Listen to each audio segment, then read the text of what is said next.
Las profesiones y los profesionales del mundo del cine son múltiples y variados.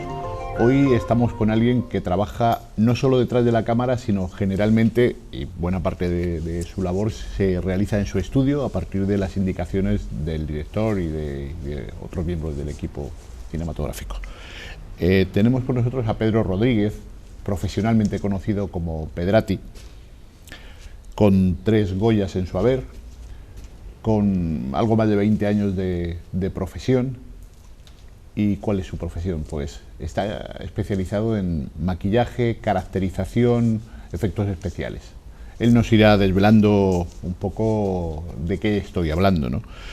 Hijo de un maestro, nace en 1972 en Bilbao, pero esa profesión del padre le lleva primero a Tarragona y finalmente, yo creo que hasta este punto te sientes en Zaragoza a gusto. Ahí es donde se desarrolla toda su juventud, hasta que decide marchar a Madrid, donde en la actualidad reside y donde genera prácticamente casi toda su producción, o la que conocemos, cuando menos, ¿no? Yo te voy a llamar, yo creo que no soy el único que te llamaría mago. Eres un mago dentro del cine, ¿no? Porque el director, los directores te lo piden y tú se lo tienes que dar. Bueno, me parece bien. Yo lo veo más como técnico, porque realmente, claro, el truco de magia que tú propones, para mí realmente en lo que se basa es en dar con una técnica para crear esa ilusión, que efectivamente es una ilusión, pero claro, viéndolo desde detrás, yo lo que veo son técnicas, continuamente técnicas que vas depurando, que vas mezclando unas con otras para conseguir eso. Pero sí, realmente lo que se busca es crear una ilusión en pantalla, eso es totalmente cierto. Arranquemos un poco en tu infancia, esa infancia, digamos, por no ser prolijo, esa infancia y juventud en Zaragoza, sí, de donde yo creo que te sientes bastante vinculado, sí. Y sobre todo, ¿cómo ves en aquellos tiempos, en los años 80 y principios de los 90, sí, esa manera tuya? ¿Cómo descubres que de lo que hoy eres un genio, en mi opinión, iba a ser tu profesión? ¿Qué te lleva a esa vocación, ¿no? Pues básicamente los gustos cinematográficos, que me gustó desde muy pequeño el cine de terror y que debido a eso pues me fui adentrando en él. Descubres mucho antes de esas edades que estás hablando, siendo mucho más niño, que todo eso se fabrica, y entonces ya te crea el interés y a partir de ahí empiezas a investigarlo.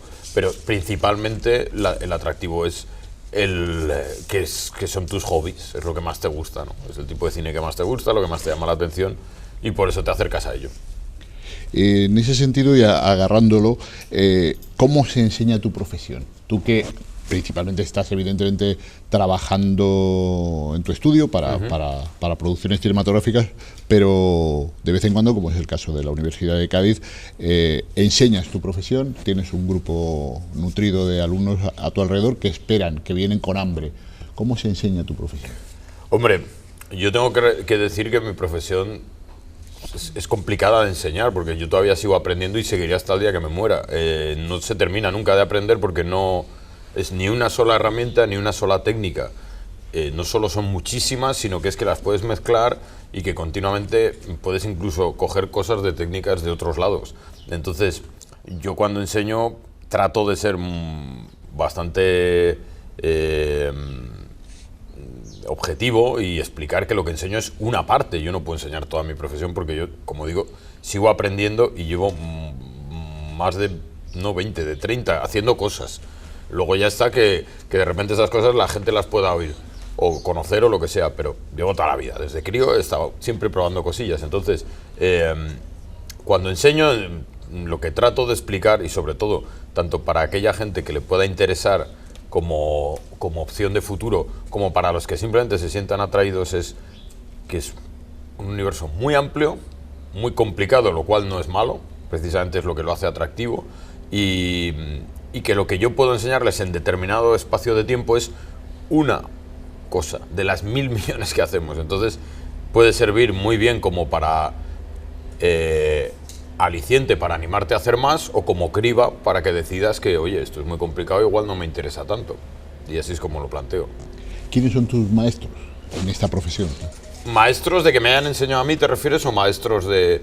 No, a mí no me ha enseñado nadie, yo soy autodidacta. Ten en cuenta que en los 80 no había absolutamente nada en España. No había internet, no había libros de efectos especiales, no había nada. Y todos los de mi generación lo saben. Te tenías que ir fuera a buscarlo y investigar tú por tu cuenta. Ahora hay miles de tutoriales en YouTube, hay miles de informaciones, lo cual está muy bien, está genial. Yo continuamente estoy con ello. Y los chavales que les gusta pues tienen toda esa opción. Yo tengo gente de la cual soy fan, pero maestros nadie, porque nadie me ha enseñado. Yo no he ido a ninguna clase de efectos especiales en mi vida. Jamás. Ojalá hubiera ido. ¿Y quiénes son esos profesionales que a ti te Pues los que mismos que a todos. Rick Baker, Rob Bottin, Dick Smith, pues los míticos de la profesión, que son muchos, y también más recientes, pues yo que sé, Greg Nicotero, un montón de gente. Esa película que cuando eras un crío de pronto te sobrecogió con respecto a los efectos especiales. Bueno, pues lo mismo que a todos de mi generación, pues una serie de películas como son Un hombre lobo americano en Londres, La escena de la transformación de Rick Baker, La cosa, varias escenas que hay durante la película por Rob Bottin, el maquillaje de Freddy Krueger, son principalmente todas en los 80, aunque también hay cosas anteriores que son igual pasos hasta más agigantados en cuanto a lo de crear ilusiones en pantalla, desde Lon Chaney hasta Jack Pierce haciendo el maquillaje de Frankenstein, pero todo eso, las que tú me preguntas que me marcaron fueron más las que fueron contemporáneas a mi época, pues porque en aquel momento era cuando estaba ocurriendo, o sea, no se había visto eso nunca antes. Y en aquel momento se vio por primera vez. Entonces, claro, la sorpresa no solo fue para mí, también fue para el resto del planeta, porque no lo habían visto nunca. Entonces eso lo hizo más asombroso todavía. Vayamos a los Goyas. Tú tienes 3 premios Goya, como hemos dicho. El primero fue en el 2011 por Balada triste de trompeta de Alex de la Iglesia, al que estás estrechamente vinculado de manera profesional. ¿Cuál era tu trabajo? Digamos, de pronto, eso, un Goya te proyecta en la profesión, ya eras un hombre respetado y querido, pero ¿cuál fue tu trabajo en Balada triste de trompeta para que los profesionales te otorgaran desde la academia el Goya? Bueno, no fue mío solo, yo trabajé en esta película con Javier Hernández Valentín muy estrechamente y con más gente, pero sobre todo nosotros dos, mano a mano durante toda la película. Lo que hicimos en esa película fue algo que no habíamos hecho nunca y que tampoco es tan habitual en el cine español, que es que teníamos a 2 personajes que durante casi la mitad del largometraje estaban con trabajo de prótesis en el rostro. Entonces esto es muy atípico y hace que sea muy visible tu trabajo, porque normalmente hay muchas veces que haces trabajos que llevan bastante desarrollo en taller, pero luego en pantalla apenas se ven o pasan desapercibidos. En este caso no, formaban parte no solo del metraje de la película durante muchos minutos, sino también del guión. O sea, el hecho de que llega un momento de la película en que sus rostros se deforman, también hace que su psicología se deforme, van unidos, etcétera, etcétera. Entonces, el trabajo protésico de estos 2 actores, de Antonio de la Torre y Carlos Areces, fue lo que digamos que puso un poco en vista de todo el espectador lo que nosotros hacíamos en esa película. Pasamos al 2014 y de nuevo con Alex de la Iglesia, Las brujas de Zugarramurdi, vuelves a obtener ese Goya efectos especiales, ¿no? Allí lo que hicimos sobre todo fue el personaje de Javier Botet, que sí tenía un maquillaje de mitad del cuerpo. En un principio esto pasa en muchos proyectos, iba a ser algo bastante más desarrollado, luego las fechas, los tiempos y demás no lo permitieron, se hizo lo que se pudo y funcionó bastante bien, pero de nuevo volvió a ser lo mismo, tuvo mucha presencia en pantalla, un personaje que todo momento en el que aparece va con maquillaje de efectos especiales, pues hace que sea muy visible durante la película, y es eso un poco. Eso es lo que yo creo que hace que luego de repente pues se tenga en cuenta, ¿no? Decir, mira, esta película tiene mucho de maquillaje de efectos especiales. Efectivamente, hay mucho metraje en donde aparece nuestro trabajo en pantalla. Por si fuera poco, un año después, por Musarañas, con un director desconocido, con Juanfer Andrés, Sí. vuelves a ganar el Goya. Evidentemente eso denota, entre otras muchísimas cosas, que eres un hombre tremendamente activo en la profesión. O sea, porque aquí estamos hablando de los premios, pero yendo a lo concreto, Musarañas, ¿cómo encaras? Ya no es a Ley de la Iglesia, es un director al que posiblemente no conocieras con anterioridad. ¿Y cómo fue tu trabajo ahí? Bueno, en realidad esto fue una cosa que fue más sencilla que las otras, aunque también tiene bastante presencia en pantalla, pero el trabajo se centraba sobre todo en una serie de efectos realistas, de una pierna, de una serie de heridas, etcétera, etcétera. Y lo que pasa es que, de nuevo, si te fijas, vuelve a tener bastante peso dentro de la historia el efecto especial en sí. Quiero decir que hay un personaje que es el de Hugo Silva, que se queda atado a la cama, que el hecho de no poder andar hace que la historia continúe, porque si este personaje puede andar, la historia se acaba y no tiene ningún misterio. O sea, quiero decir, todo se va al garete. El hecho de que no pueda andar es lo que hace, es lo que es el motor un poco del drama de la historia. Y el hecho de que no pueda andar es por cómo tiene la pierna. Entonces, de nuevo, vuelve a tener mucha importancia dentro de la historia el trabajo que hicimos. Hay veces que hay efectos que son mucho más complicados, pero no tienen tanto peso en la historia, pasan más desapercibidos. En este caso es que tenía bastante importancia. Yo creo que eso también hace que el espectador se fije. Porque hay veces que haces un efecto en una escena de batalla, por ejemplo, se ve un momento, pero es una escena de batalla.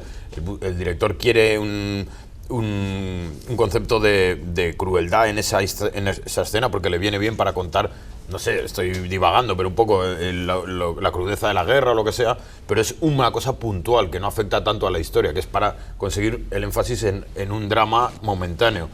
En este caso no, en este caso era más el motor de la historia. Pedro, hay una serie de televisión a la que estuviste durante bastante tiempo, bueno, recuerdo que casi, no me acuerdo, en torno a 7, 8 meses, que fue Plutón Verbenero, sí, por ahí, más o menos. De nuevo con Ales de la Iglesia. Tuve la oportunidad de disfrutar de tu trabajo de manera muy cercana, y aquel era un trabajo que yo entiendo que para tu departamento era tremendamente estresante, porque en Plutón Verbenero se iba muy justo del momento de la proyección. Recuerdo en algunos casos como acabar de rodar un día o dos antes de la proyección de Televisión Española, con lo que existía un estrés para entregarlo todo a todos los niveles, ¿no? Pero en el caso de ti y de tu equipo, que en Plutón Verbenero, que era una parodia de Star Trek y de otras series del género, pues los monstruos, los seres galácticos tenían que estar apareciendo cada episodio. Casi. Sí, lo que pasa es que para mí fue muy, muy divertido, y también te digo que el hecho de hacer algo de manera continuada, un poco en la misma línea, que es un extraterrestre por capítulo, vamos, es el sueño, yo creo, de cualquier maquillador de efectos especiales, y a la vez también te da mucho callo, porque repetir procesos, y lo digo igual cuando hacemos un curso, es lo que hace que se te queden para siempre. Cada proceso es muy particular y muy diferente de los otros. Entonces, el hacerlo de manera continuada no solo hace que los pulas y cada vez queden mejor y en menos tiempo, con lo cual puedas responder con bastante eficacia a los tiempos tan apretados que tú comentas, sino que además, al tener ya, digamos, la parte de desarrollo técnico en el taller totalmente establecido y de forma continuada, la parte creativa te da más libertad, porque ya es un ritmo continuo. Entonces te puedes centrar más bueno, ya sé, vamos a hacerlo en espuma de látex, vamos a hacer el molde así, vamos a hacer así, pero vamos a hacer diferente que el Marciano anterior. Entonces es sumamente divertido, porque estás, sin salirte de unos patrones concretos, desarrollando el trabajo y haciendo la creatividad que te da la gana. La verdad es que fue muy buena época esa. Ojalá hubiera seguido más, porque además teníamos un montón de ideas para personajes posteriores. Bueno, se quedó ahí, pero se podía haber hecho cosas chulísimas, la verdad. Sí, la verdad es que la serie fue muy maltratada por Radio Televisión Española. Recuerdo que se programaba generalmente entre las 12 y la 1 de la noche, que se postergaba cada vez que había un partido de fútbol o una cosa por el estilo. Y ahí posiblemente también, a lo mejor tampoco hubo el acierto por parte de guión, visto evidentemente con la claridad que nos da casi 10 años de todo aquello, ¿no? Pero es verdad que la serie se quedó ahí, luego ha salido en DVD y bueno, y ha quedado como una serie mítica de la televisión española para la historia. ¿Qué estás ahora mismo, en el último año y medio, digamos, en qué distintos territorios estás trabajando? Pues mira, hicimos una película hace poco de terror, a mí me gusta mucho, porque el guión me gustó mucho además y porque el director es un chaval que es más majo que nada, es un tío estupendo que se llama Denis Rovira. Y la película se llama La Influencia, está basada en un libro de Ramsey Campbell, que es un escritor de terror que ya tuvo una adaptación con Los sin nombre, que fue la primera película de Paco Plaza, de Balagueró, y Segundo nombre, que fue la primera, creo que fue la primera de Paco Plaza.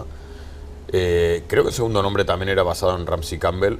El tipo de historia más o menos siempre gira en torno al terror de la perversión de la inocencia a través del mal. Bueno, está bastante interesante, en mi opinión. Es una peli que además es como muy, muy emparejada con las pelis actuales de Babadook. Expediente Warren igual no tanto, pero sí, porque gira en torno a fantasmas, temas que ahora se están viendo mucho en el cine de Hollywood. Y el guión está, para mi gusto, es bastante sólido. Y tiene varios personajes, pero sobre todo hay uno que es continuamente, tiene transformaciones y demás, y hay bastantes sustos con efectos especiales de maquillaje. Esto ha sido con lo que hemos empezado el año. Luego aparte estamos con alguna serie, pero también estamos con cosas que no tienen nada que ver con esto, como es un parque temático que nos piden piezas de animales y demás, y diferentes proyectos. A la espera de varias cosillas que están un poco en el aire, pero bien, o sea, teniendo bastantes caminos diferentes a la vez. Ten en cuenta que en España el terreno mío, el audiovisual, no es muy amplio la cancha que nos da. No es muy amplio, tampoco es que sea muy limitado, pero no es la técnica de efectos especiales de maquillaje algo que se usen ni en la mitad de las películas que se hacen. Entonces, pues bueno, tenemos siempre que abrirnos mercados por otras direcciones y encantado de hacerlo, vamos. Claro, ya para acabar quería hablarte o consultarte en este mundo tan digitalizado, con el 3D tan presente, artesanos, artistas, magos como tú, que los hay, y además yo diría que en nuestro país muy, muy capacitados, pero ¿os encontráis, tienes una sensación de desventaja con respecto al mundo digital o crees que cada uno puede tener su parcela? No, yo creo que yo hago lo que hago y que el director, cuando quiere llevar su guión a la pantalla, tendrá muchas herramientas en sus manos. Unas son las mías y otras son las de la persona digitales. Esto ya es la decisión de cómo hacer el truco por parte del proyecto de la película. Evidentemente, con el aumento del digital se ha reducido el terreno de lo físico. Pero bueno, cada uno es lo suyo. A mí me parece que el artista digital es tan artista como pueda ser yo. Entonces, simplemente sus herramientas se han creado hace poco. Las mías llevan mucho más tiempo funcionando. Pero el objetivo es el mismo, engañar en la pantalla y crear un truco. Los dos son válidos. Además, entiendo que muchas veces trabajáis conjuntamente. Bueno, continuamente.